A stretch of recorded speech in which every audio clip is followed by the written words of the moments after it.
مولانا غلام محمد نے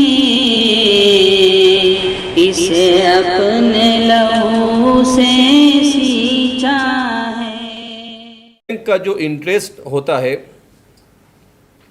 تو بہت سارے لوگ یہ کہتے ہیں کہ یہ سود نہیں ہے، تو چونکہ اس سلسلے میں بندے کا بھی مختصر سا مطالعہ ہے، تو اس کو سب سے پہلے تو ہمارے ہندوستان میں بر صغیر میں سر سید نے اس کو یوزری کا اور تجارتی سود وغیرہ کا نام دے کر اس کا جواز فراہم کرنے کی کوشش کی ہے۔ اب ہمارے یہاں پر ایک طبقہ ایسا ہے، وہ یہ کہتا ہے کہ ہم بینک کو پیسے دے رہے ہیں، بینک اس سے تجارت کر رہی ہے اور پھر اس کے بعد اس میں جو نفع مل رہا ہے وہ ہمیں دے رہی ہے، تو اس میں کوئی حرام کی کوئی چیز بظاہر پائی جاتی نہیں ہے، لہذا علماء اسے کیوں حرام قرار دیتے ہیں؟ تو اس سلسلے میں آپ کیا فرماتے ہیں؟ دیکھیے، کوئی بھی چیز زباناً نام کے بدلنے سے حقیقت نہیں بدلتی، الفاظاً نام کے بدلنے سے حقیقت نہیں بدلتی۔ جیسے بہت سارے لوگ، جیسے مولانا نے بتایا، بہت سارے لوگ کہتے ہیں کہ یہ بھی نفع ہے، جیسے نفع کما رہے ہم کو بھی نفع ہے۔ نفع الگ چیز ہے، سود الگ چیز ہے، اور نفع کا تعین اور سود کا تعین انڈر لائنگ کانٹریکٹ، جو اس کے پیچھے جو عقد ہوتا ہے اس کو رکھ کر ہی ہم طے کریں گے۔ اب سب سے پہلے سوال یہ ہے کہ بندہ جو پیسہ بینکوں میں رکھتا ہے اس کی شرعی حیثیت کیا ہے؟ یہ امانت ہے، قرض ہے، کیا ہے، ہدیہ ہے، یا تجارت کے لیے لگا رہا ہے؟ اگر امانت ہے یہ تو امانت کے زمرے میں نہیں آئے گا۔ کیوں؟ الامانۃ لا تضمن۔ اگر خدا نخواستہ آگ لگ گیا، جس نے ڈپازیٹر نے پیسہ رکھا ہے اس کو شرعاً کوئی حق نہیں ہے کہ جا کے اس سے اپنے پیسے کا مطالبہ کرے، لیکن یہاں پر ایسا نہیں ہوتا۔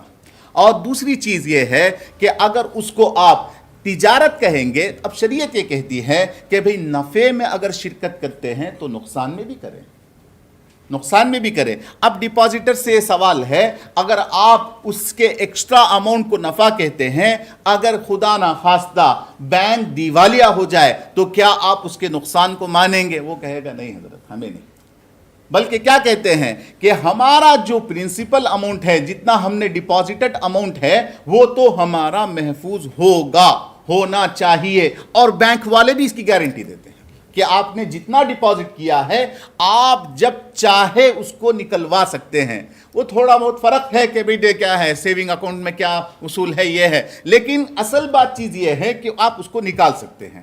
تو اس کے بارے میں علماء کا کہنا یہ ہے کہ یہ جو ڈپازیٹڈ اماؤنٹ ہے اس کی حیثیت قرض کی ہے، اس کی حیثیت قرض کی ہے۔ اور حدیث میں اللہ کے نبی سرکار دو عالم صلی اللہ علیہ وسلم نے ارشاد فرمایا، کل قرض جر نفعا فہو ربا، ہر قرض جو نفع کو کھینچے وہ سود ہے۔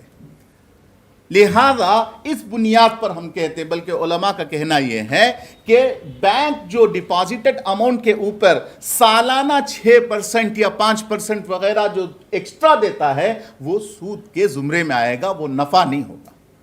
اس کا استعمال ایک مسلمان کے لیے اس زیادتی کے استعمال کا حق نہیں، جائز نہیں ہے، بلکہ اس کا یہ حکم ہے کہ اگر انسان چونکہ مجبوری کی بنیاد پر اکاؤنٹ کھلوایا ہے ٹرانزیکشنز کرنے کے لیے، تجارت کرنے کے لیے، لہذا جو سود آیا ہے اس کو بغیر ثواب کی نیت کے وبال کو دور کرنے کے لیے صدقہ کریں۔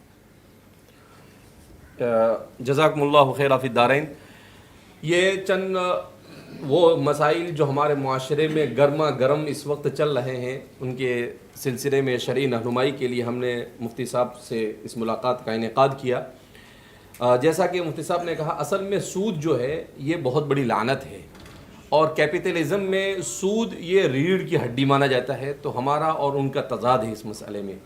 سود کے سلسلے میں امت مسلمہ کو اس بات کو سمجھنا چاہیے کہ اللہ رب العزت نے سود کھانے والوں کے ساتھ، سودی معاملات کرنے والوں کے ساتھ جنگ کا اعلان کیا ہے۔